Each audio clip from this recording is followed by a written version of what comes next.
अगर आप एक एनआरआई हैं और अमेरिका में काम कर रहे हैं, तो वहाँ एक नया रेमिटेंस टैक्स पैसे भेजने पे टैक्स लग सकता है। इसका मतलब है कि जब भी आप इंडिया में अपने घर पैसे भेजेंगे, तो आपको लगभग 3.5% एडिशनल एक्सपेंस करने पड़ेंगे। मान लो आप हर महीने $1000 यानी लगभग 83,000 रुपए अपने परिवार को भेजते हो। अभी आपको सिर्फ ट्रांसफर चार्ज और कन्वर्जन रेट का फर्क देना पड़ता है।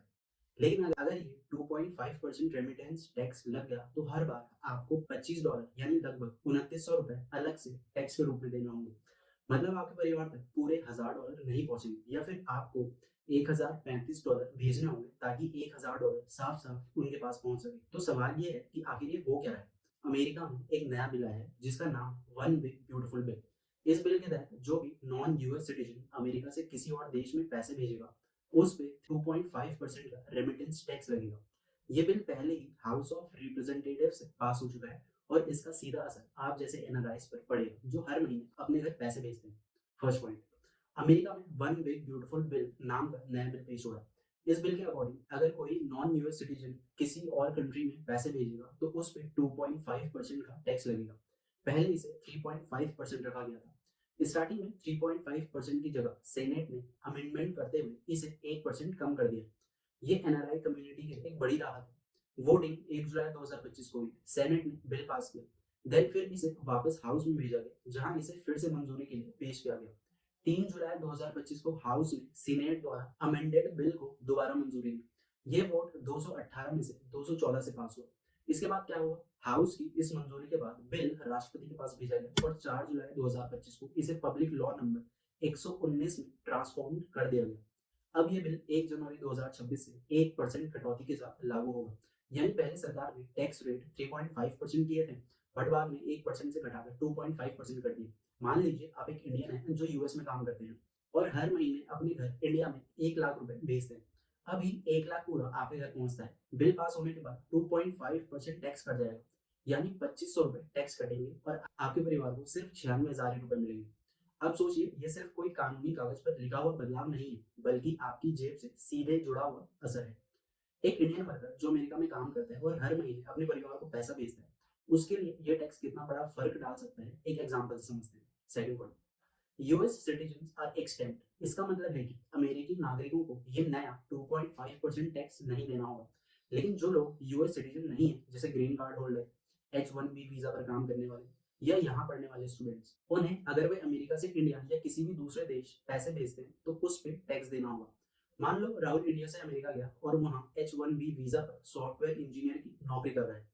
हर महीने वो अपने परिवार को इंडिया में 1 लाख रुपए लगभग $1200 भेजता है। अब इस पर उसे 2.5% टैक्स देना होगा, यानी राहुल को $1200 भेजने के लिए लगभग $28 यानी ₹2500 एक्सेसिव टैक्स देना होगा। लेकिन अगर राहुल यूएस सिटीजन बन जाता है, तो उस पर ये टैक्स बिल्कुल नहीं लगता। इसी वजह से वहां रह रहे इंडियंस पर बड़ा असर होगा, क्योंकि अमेरिका में लगभग 29 लाख इंडियन रहते हैं।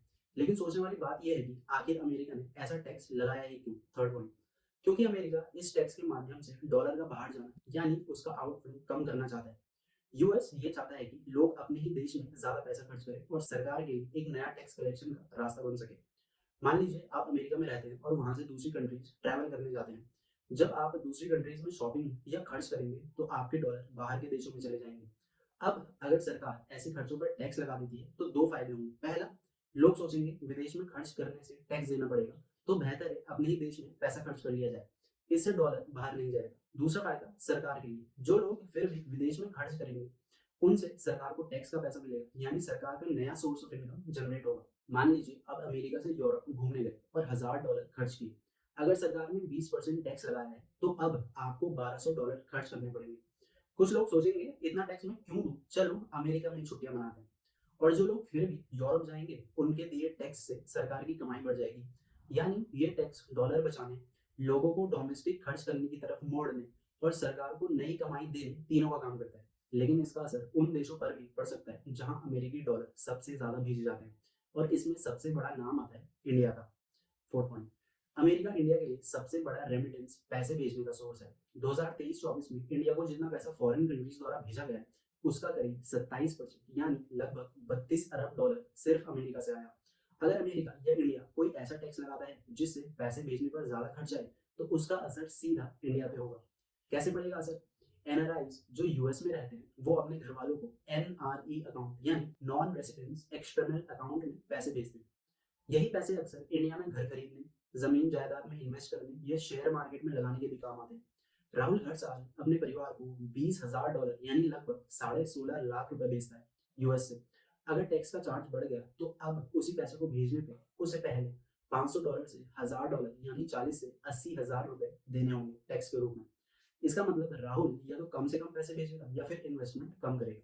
नतीजा क्या होगा? इंडिया में उसके परिवार की खर्च करने की क्षमता घट जाएगी और रियल एस्टेट, बैंकिंग और इन्वेस्टमेंट सेक्टर को भी झटका लगेगा। ऐसा असर सिर्फ राहुल जैसे कुछ एनआरआईज तक सीमित नहीं रहेगा, इसका सीधा असर उन लाखों लोगों पर होगा जो रेगुलरली अपने परिवार को पैसे भेजते हैं। फिफ्थ पॉइंट, अगर कोई व्यक्ति हर महीने $1,000 लगभग 83,000 रुपए इंडिया भेजता है, अगर सरकार इस पे 2% नया टैक्स लगा देती है तो उसे $20 यानी 1,600 रुपए हर महीने एक्स्ट्रा देने पड़ेंगे टैक्स के रूप में, यानी साल भर में करीब $240 यानी 20,000 इंडियन रुपीज सिर्फ टैक्स में चले जाएंगे।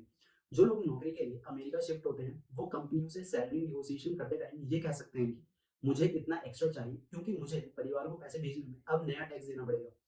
कोई आईटी इंजीनियर जब यूएस की कंपनी में ज्वाइन करेगा तो बोलेगा मेरे मंथली रेमिटेंस पे $200 का टैक्स बढ़ रहा है तो सैलरी में भी $200 एक्स्ट्रा चाहिए, क्योंकि ये एक्साइज टैक्स है, इनकम टैक्स नहीं। इसीलिए इंडिया और यूएस टैक्स ट्रेटी के तहत इसका क्रेडिट नहीं मिलेगा।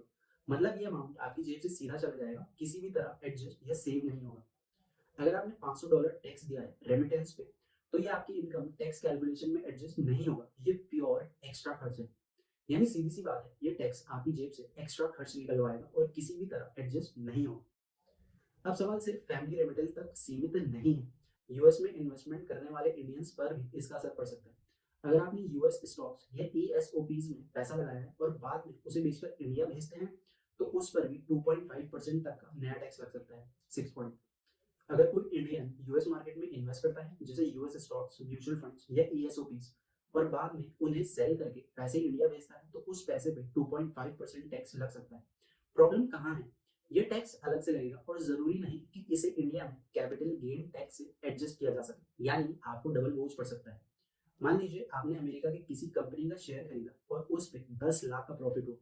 अब आप वो पैसा इंडिया लाना चाहते हैं, यूएस में पहले से ही आप पर कैपिटल गेन टैक्स लगेगा।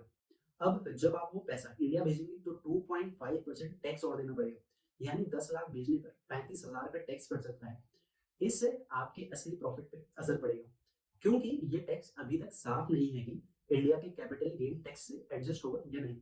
इसीलिए इंडियन इन्वेस्टर्स के लिए अमेरिका में इन्वेस्ट करना थोड़ा महंगा पड़ सकता है। इसी बात से ये सवाल उठ के आता है कि ऐसी सिचुएशंस में एनआरआईज इन्वेस्टर्स के पास क्या ऑप्शन बचते हैं। 7 पॉइंट, अभी एनआरआई लोगों को कुछ खास करने की जरूरत नहीं, क्योंकि ये बिल अभी कानून नहीं बना है। अगर आप एक एनआरआई हैं और हर महीने अपनी फैमिली को इंडिया में 1 लाख रुपए भेजते हैं, अभी तक कोई दिक्कत नहीं है। लेकिन जब ये नया नियम 1 जनवरी 2026 से लागू होगा तो सरकार इस पैसे पर टैक्स लगा सकती है। उस सिचुएशन में आपको सोचना होगा कि क्या हर महीने पूरा का पूरा 1 लाख भेजना सही रहेगा या रकम को कम किया जा सकता है। क्या कुछ पैसे अमेरिका या जहां आप रहते हैं वहां ही सेव या इन्वेस्ट करना बेहतर होगा। अगर आप इंडिया में नौकरी के लिए शिफ्ट हो रहे हैं तो क्या आपको अपनी सैलरी निगोशिएशन में इस टैक्स का ध्यान रखना होगा, यानी फिलहाल सिर्फ नजर रखनी है, कोई तुरंत कदम उठाने की जरूरत नहीं है। विद दैट सेड दोस्तों, वीडियो पसंद आया हो तो वीडियो को लाइक, शेयर और चैनल को सब्सक्राइब करना ना भूलें। More informative content is on the way. Thanks for watching.